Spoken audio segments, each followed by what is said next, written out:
You'll notice this plastic scraper has pretty sharp edges and has multiple surfaces, both flat and curved.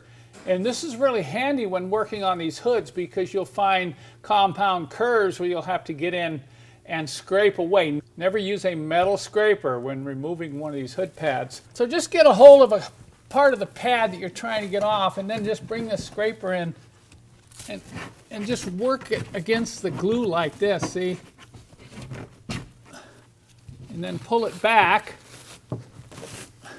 Right here I'll use a scraper, I'll use this, and I'll just kind of scrape it like this, see? Now I do recommend you use gloves when doing this because although not knife sharp, those are pretty sharp edges, they kind of hurt your hand. But see what I'm doing? I'm just taking and drawing this like a knife as I pull the hood pad away from the hood. It seems like the original hood pads are always the hardest to get off. I think the glue they use at the factory is pretty good stuff. Now some of these aftermarket hood pads I've seen on cars that have been replaced, they tend to fall off, especially if previous installer used a spray glue. They'll stick for a while, but they won't stick over the long haul. You really have to use a special glue to make sure these stay in place.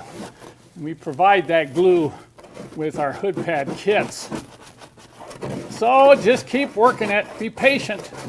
Once again, don't try to rip it off, just be in a hurry. You're going to have to come back and scrape all that excess foam off. So you can see here, I've been able to get most of the foam off as I pull back on this section of the pad and continue to scrape at the glue line.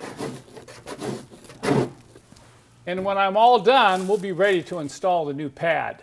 But this is a great tool to get that old pad off and to get the hood prepped for the new hood pad.